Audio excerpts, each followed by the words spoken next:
What's up, everyone? Welcome to This Day in Philly Sports History for October 29th, 2024. I'm your host, Jim Montgomery. Welcome to a Tuesday edition of the podcast. It is Tuesday. That means it's time for a little motivation / positivity. And today, our quote comes from none other than QB1. I saw this quote yesterday, I guess in an interview he did with Mike Florio. But he said, "A fool isn't a fool for making a mistake. A fool is a fool for failing to learn," and that is from Jalen Hurts. And yes, he was talking about last year and the progression of the offense and learning from the things that went wrong last year. But I do think it's sound advice just in general because truthfully, we all make mistakes. And it seems as though the society we have today, everybody is super judgy and critical when you do make mistakes. But to me, making a mistake is just part of the learning process. At school, we talk to the kids all the time about having a growth mindset, talk to my own kids about it, and just, okay, you didn't get it this time. You're not where you want to be yet. Keep working at it. And to me, that's all part of the process. And you are a fool if you don't learn from your mistakes and keep making the same mistakes over and over again, because you got to grow from them. And like I said, I think it's good sound advice.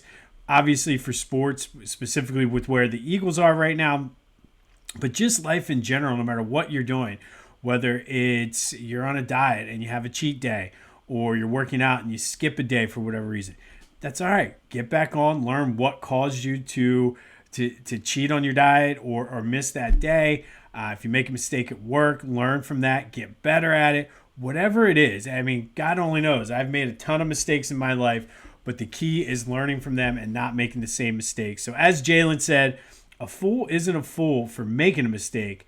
A fool is a fool for not learning from it. So don't be a fool. Learn from your mistakes and don't be that hard on yourself or that critical on yourself or others for that matter if they do make mistakes, because we're all going to do it. It's how you recover from that and move forward and grow from it. So a little bit of motivation here today from QB1, who's been playing outstanding. But that is Tuesday's motivation / positivity. Hopefully that is something you can take with you this week as we go through. But a fool is a fool, not for making a mistake, but a fool is a fool for failing to learn from it. And that is from none other than Jalen Hurts. All right, let's get into a few housekeeping notes before we get into today's episode. Be sure to follow me on social media, Jimbo_Mont at Twitter and TikTok. On Instagram at Philly Jimbo. Subscribe to the YouTube channel.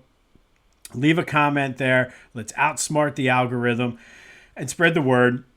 If you are enjoying this, likely someone else in your circle will too. And I will mention, if you do watch the videos on TikTok, for some reason, I had a video. I posted the Hall of Fame video. I posted the question of the day. And I posted a clip from our This Day. And for some reason, the clip from this day, they said it wasn't being reviewed, but it had 0 views compared to hundreds for the other videos. Not sure what's going on with that. I have a feeling somehow, because it was the Phillies beating the Yankees, somebody got all up in their feels and decided not to release the video. So if you are following on TikTok, that is why there is no video from yesterday. It's there on my account. I just don't know where it is. Be sure to check out my boys over at the Clashing Conferences. New episodes dropping this week for football, baseball, basketball is right around the corner. And this is the last episode for baseball. A lot of fun things from what I'm hearing are planned. So be sure to tune into that on Friday. And then go to Philly Goat. Celebrate the Eagles victory with your Eagles gear. Get that varsity cooler. And I'm telling you, if you want to buy me a birthday present, go to Philly Goat. Use the cooler, and then use the promo code Jim Montgomery to take 10% off your order. So that's phillygoat.com, promo code Jim Montgomery to take 10% off of your order. And this is still a few weeks out, but I wanted to mention it to put it on your radar. We will be doing our second annual food and gift drive for the Maddie Ann Dixon Community Cupboard in Ambler. So stay tuned for details on that. I'm excited to work with them again. We donated a ton of food. A couple $100 worth of gift cards last year, and I'm looking to grow that. So stay tuned for details as we get into November. All right, let's put a couple final finishing touches on the Eagles-Bengals game. The Jalen Hurts shoe thing, I still laugh about. It was just one of those funny moments. Like Kenny Pickett was in the game. They had to call a timeout. I did like both of the cleats, but it just goes to show that professional athletes, just like my son in the middle of a soccer game, has shoe malfunctions when he can't get the double knot out. But I thought that was funny. They were calling him Jalen Two Shoes. But I did like those Kelly Green cleats, and then the Jordan black and white ones he had on too. But just a little bit of a funny comic relief moment in that game.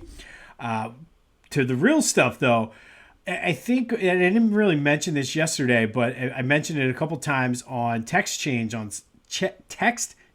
on Sunday. They were using the middle of the field, and you haven't seen that much this year. And look how it opened up the offense. So hopefully that's something moving forward they're going to continue to do. Like I mentioned yesterday, Jalen had that swag back. He had his confidence, and hopefully this is a sign of things to come. Saw some new wrinkles, so maybe that means he's getting more comfortable with Kellen Moore's playbook, and Kellen Moore is going to be able to open it up more, which should mean more opportunities for the middle. Speaking of the middle, Grant Calcaterra was outstanding, and I mentioned way back in the football or the season preview that backup tight end was one of those question marks. Well, who's going to step up if Dallas Goedert goes down? You see, Dallas went down, and he does have that injury history, but I was concerned with who's going to step up, and it looked like Calcaterra could be the real deal. And even going back, Eagles have always had the next guy in waiting for tight ends. So it certainly, I know it's a small sample size, but I wouldn't mind seeing Calcaterra get more run at tight end, even if Dallas does come back soon from his injury.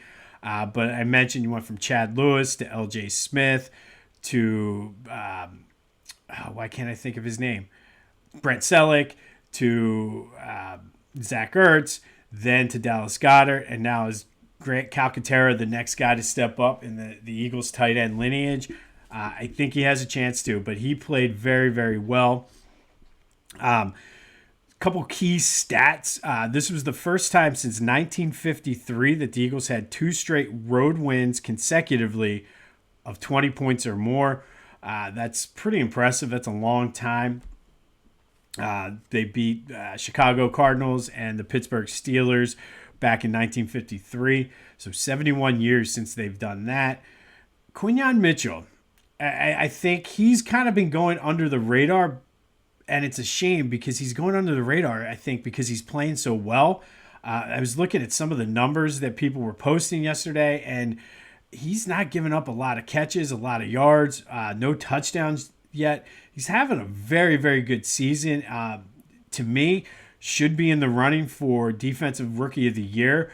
But I wanted to mention that because he's been playing lights out, and people are finally starting to talk about it. But he's been playing, and I mean, he's been matching up against the best receivers. I mean, he shut down Malik Neighbors, who everybody was high on. He did a great job against Jamar Chase the other night.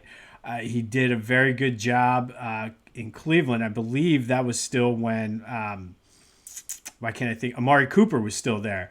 So he's done a very, very nice job this year, under the radar for the most part. And I think a lot of times with defensive backs, just like offensive linemen, you don't hear about them if they're doing their job. So shout out to Quinyon for that. And I will say Slay is getting up there in age, but that play he made in the end zone to break up that touchdown was vintage Slay, very outstanding play, and I wanted to make sure we looked at that. But that's pretty much just put a bow on that game. It's the NFL. You got to move on 1 week at a time, on to the next one. Jacksonville and our old pal Dougie P is coming back. That is a Kelly Green game now. They moved that from the Sunday night game to a 4 o'clock game. Should be a winnable game for the Eagles. Hopefully they can keep this momentum rolling. And then looking even further ahead, the schedule is somewhat favorable now for the Eagles. I know it's not, this first 7 games was not the gauntlet that we had last year, but they got 6 of their next 10 at home, and 5 of them are in the division. They got Carolina and Jacksonville on the schedule. So things are kind of looking up. Looking ahead then, we got the big game against Dallas and then Washington on a short week after that. So the next 3 games are going to be key for this team. But the schedule does look somewhat favorable moving forward as we end the season with 6 of the next 10 at home. That leads to the question of the day. 3 straight wins. They have certainly looked better in all 3 games. All of a sudden now everybody's saying, well, Cincinnati's not that good. But before the game, everybody was like, this is a big game for the Eagles to test against a good team. So make of that what you will. But are you ready to say the Eagles have turned the corner? I want to see one more game of this, and I'm ready to say it. But what about you? 267-495-8531. That's the Back to the Future voice and text line. Send me a text message. Leave a voicemail. Let's have a conversation about it. But have the Eagles turn the corner on this season? They've won 3 in a row. If you'd have told me they'd have been 5-2 at the beginning of the season, I certainly would have taken that. So have they turned the corner after their struggles there? And even with the struggles, other than Tampa Bay, they were winning the games. So let's not forget that. But have they turned the corner? Are you ready to say they're back? 267-495-8531. That'll get you in. Get that. Anything else Philly sports related off of your chest here on a Tuesday. Flyers are in Boston tonight. This is a big game for them because Boston's one of the best teams in the NHL. I'm not necessarily expecting them to win, but I want to see them put out some effort, play with some energy. And as Peter Laviolette used to say, let's play with some jam in here and hang tough and just show some energy and not have the lapse where you give up 3 goals in a period. So they're in Boston tonight. We do have some Sixers news. Should find out today the status of Paul George and Joel Embiid for tomorrow night's game in Detroit against our old pal Tobias, who the people in Detroit are already growing restless 3 games into the season with Tobias. You gotta love it. But he's a Hall of Fame player. But the news is Joel was assessed a technical foul yesterday for waving a towel when Andrew Nemhart was shooting free throws late in the fourth quarter. From the bench, he was waving a towel, and the NBA assessed him a technical for that. So Joe has not played in a game this year, but already has 1 technical. You got to love the NBA. But we will have more news on Paul George as well as Joel's availability, maybe for Wednesday night's game in Detroit as they go through practice and Nick Nurse talks to the media today.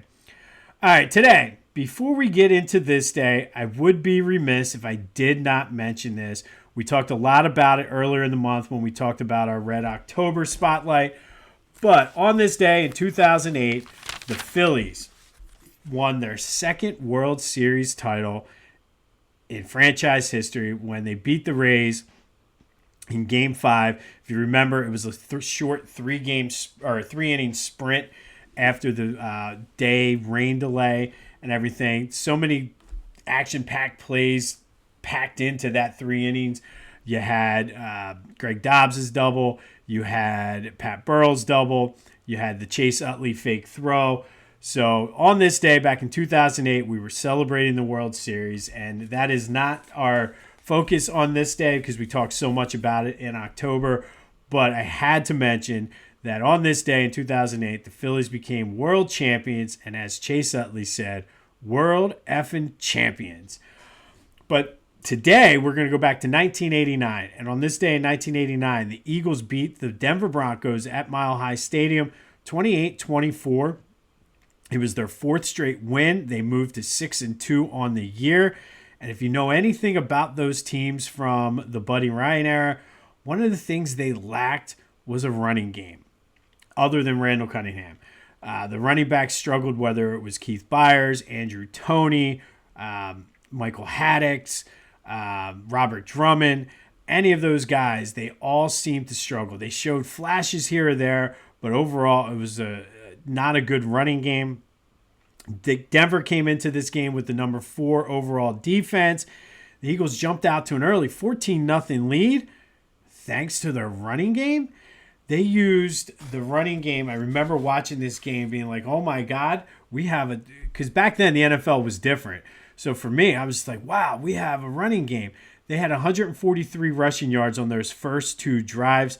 Keith Byers ended the game with 93 yards and 2 touchdowns. The Eagles as a team ended with 215 total rushing yards on the day, which is just a ridiculous number for that team back then who couldn't run the ball to save their lives. Randall threw for 2 touchdowns, one to Jimmy Giles, one to Chris Carter. But the story was the defense. 6 turnovers. They sacked John Elway 7 times, including 3.5 by Clyde Simmons. Think about that. Clyde Simmons, probably one of the most underrated players in Philadelphia Eagles history, showed you what he could do on this day. 3.5 sacks of John Elway. That 1989 season, the Eagles would go 11-5. They got to the wild card before losing to the Rams, and another missed opportunity for the Buddy Ryan teams. But on this day in 1989, Eagles beat the Broncos 28-24 out in Denver, thanks to 6 turnovers and 7 sacks from the defense and a newfound running game, which is just, like I said, was unheard of back then. But it was the Eagles 28-24 over Denver to move to 6-2 on their season. It was their 4th straight win en route to an 11-5 season where they got the wild card. They finished 1 game behind the Giants for the division. Obviously, though, on this day, the big story in Philadelphia is in 2008, the Phillies clinched their 2nd ever World Series championship. All right, finally today, our 2024 Philadelphia Sports Hall of Fame inductee spotlight is on Cheryl Reeve for basketball. And I have to say, there are Chase Utley and some of the other guys in this induction class were shoo-ins. Cheryl Reeve might be the best of the bunch, and it's probably somebody you'd never even realize, 1, was from the area, and 2, she was this good, and you probably never heard of her name unless you follow the WNBA. She's from Washington Township, graduated from Washington Township High School, went to LaSalle where she was a 4-year starter, and then found her calling as a coach. She was an assistant at LaSalle for a few years, then went to George Washington, and then became the head coach at Indiana State, where she led them to their first postseason berth in 20 years. She left Indiana State to become an assistant in the WNBA, and this is where she excelled. She bounced around to a couple teams for the first 9 years in her WNBA career. She did win 2 championships as an assistant. She became the head coach, though, of the Minnesota Lynx in 2010. She has been there ever since. She now serves as well as the president of basketball operations. But all she's done in Minnesota was win 4 WNBA titles. She's made it to the conference final, she's won the conference championship 3 times. So she's appeared in 7 total WNBA finals. She's won 4 Coach of the Year awards. She's a 2-time Executive of the Year. She served as head coach of the U.S. women's team. They won the gold medal in the 2022 World Cup and just this past summer in the 2024 Paris Olympics. She is 2nd all-time in the WNBA in coaching wins. She has the best winning percentage of any coach in WNBA history. She's just, if you're keeping score at home, which I know we like to do here on this podcast, she's 49 wins away from becoming the number 1 all-time winningest coach as far as wins in the WNBA. This past season, the Lynx lost the thriller to the New York Liberty in 5 games. That game 5 went down to the wire. She's in the LaSalle Hall of Athletes, the Big 5 Hall of Fame, the Minnesota Sports Hall of Fame, and on November 7th, Cheryl takes her spot among the all-time greats in Philadelphia sports when she is inducted into the Philadelphia Sports Hall of Fame. If you need any information about the Philadelphia Sports Hall of Fame induction class, the Hall of Fame in general, everything you need is in the link in the description. But today's 2024 Philadelphia Sports Hall of Fame inductee spotlight is on Cheryl Reeve, one of the all-time greats in the WNBA as far as coaching, Washington Township's own, and soon to be the Philadelphia Sports Hall of Fame's own. She's just one of the greatest to ever do it. And like I said, we talk a lot about some of the big names in this induction class, but Cheryl Reeve certainly should be up there in the conversation as one of the top names in this class. So shout out to you, Cheryl, on your induction November 7th into the Philadelphia Sports Hall of Fame. On this day in 1989, Eagles beat the Broncos 28-24. Defense forced 6 turnovers, sacked John Elway 7 times, and they found a running game, 143 yards on the first 2 drives, building a 14-0 lead that Denver was never able to come back from. Also on this day, in 2008, Phillies finally broke through and won the World Series, defeating the Tampa Bay Rays 4-1. We had to wait a little bit. I remember specifically waiting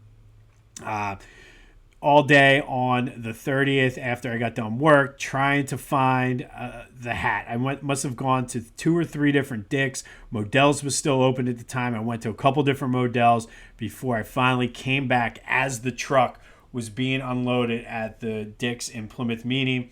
And when I say they literally just pulled out a pallet of stuff and people were just grabbing, I grabbed whatever I could. But it was just one of the greatest experiences of my life, going around trying to find World Championship gear. And then, of course, tomorrow would be the parade on Halloween. It was a beautiful day, much like it's supposed to be tomorrow. So much fun. But we won the World Series on this day in 2008. We'll have more on the Eagles as they gear up for the Jacksonville Jaguars tomorrow. Hopefully we get some positive Paul George and Joel Embiid news. Looking for the Flyers to at least show some energy tonight up in Boston. As you go through your weeks, just remember, a fool isn't a fool for making a mistake. A fool is a fool for not learning from it. And that comes from QB1, Jalen Hurts. This has been This Day in Philly Sports History for October 29th, 2024. My name is Jim Montgomery. Go have yourselves a Tuesday, and until next time, I'll see you when I see you.